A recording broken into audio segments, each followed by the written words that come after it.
This video recording is about file IO and arrays topic as a revision for the final exam. So let's go through these topics. Firstly, the topic of file IO. So we have worked on a lot of assignments where we were reading data from files. So always remember that the library that we were importing when working with files is the fstream library. And specifically, we were creating two types of objects. The first type of object is of ifstream type. This is majorly used for reading data from files. And the other type of package that we were using was the OFStream package or the OFStream object type for writing data to files. Just a second.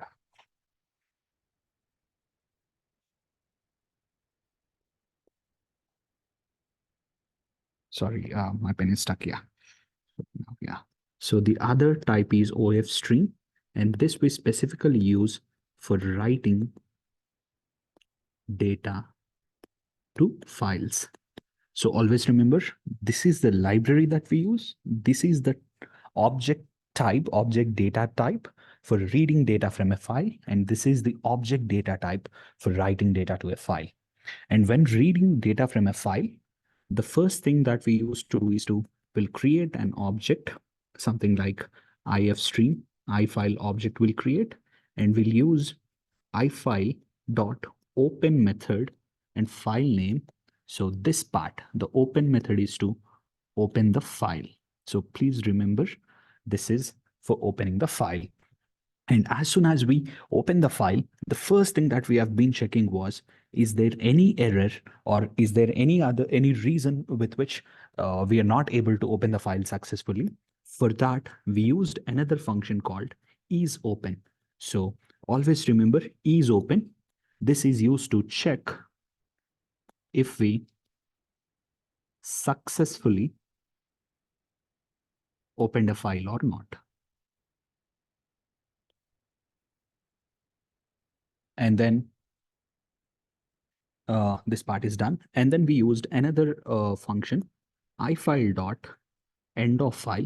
This checks whether the end of input file has been approached. Whether we read all the lines from the file and is it the end of the input file. So check for end of the input file.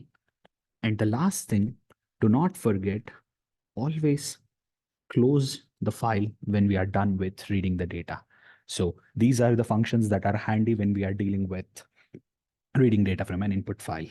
Also, we have to remember that in some of the assignments, we worked with .txt files.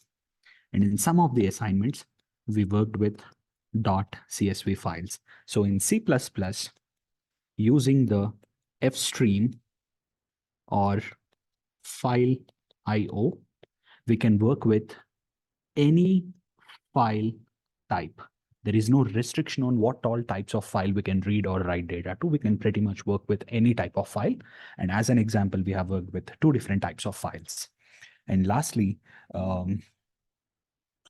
we've also performed something called as, like for example, the donut scenario. We have something called as donut name, type, price, etc. in a file. So we read this into an array by using some additional functions or help like find operation, substring, etc. So the problem is that we cannot directly reading from file into arrays or vectors directly. This is not possible. So we have to rely upon some extra help in the form of strings, string stream, etc. using the find substring functions, and we read data into vectors or arrays. So I hope this small introduction or refresher is helpful. And just to conclude upon the writing or writing data to files, whenever we want to output something, we create an object of type OFStream, and In all our examples, basically, we have been doing something called as open and a file name. So all the assignment instructions just say that open the file and start writing to the file. Something we have been doing, but we never bothered to check about whether it is a failure or not. So it's not always guaranteed that writing output to a file is like we don't need to check for the failure flag. We have to check for the failure flag. There can be instances that I kind of opened, like for example, there is a CSV called Soul CSV, and I opened this manually. And since I opened this file manually, if I try to do something like O file, write or something, like while one process is accessing the file, if I try to do something on top of it, the computer won't allow. So it's not always guaranteed that OFile works without checking for the errors. There are scenarios or instances where OFile also fails as soon as we open the file. So be careful, but this is something we haven't explicitly done in our assignments, but it's also possible. So be careful of that. And that's all pretty much to talk about files. I'll quickly talk about arrays as well. And basically, the reason why we go with arrays is that if I have an integer variable, I can hold only one value. But if I have an array of integers, I can specify how many values I want.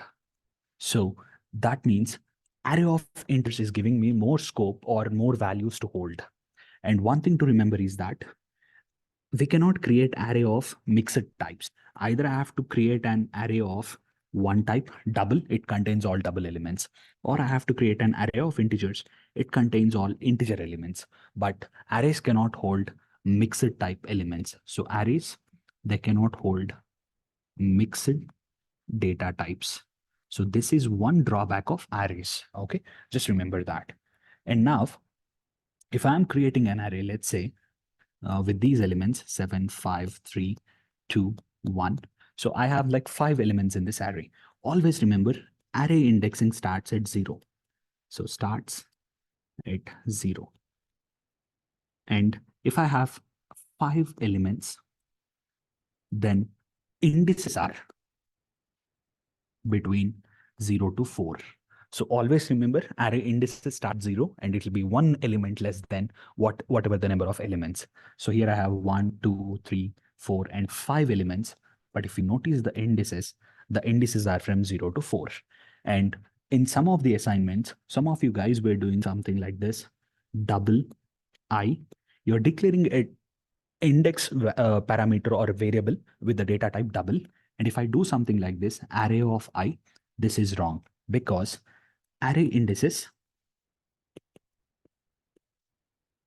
should always be integer type. So remember this point, do not forget indices start at 0, they should be of integer type, and this go all the way till 0 to size -1, whatever the array size -1. And we cannot create arrays of mixed data type, it should be of one data type alone. And we've also seen something like parallel arrays, like where there is an array holding a student name, which are of string types. So student 1, student 2, and so on. And then the corresponding grade of the student, let's say a character. So grade, something like this. So now how are these two arrays are connected? These two arrays are connected through indices.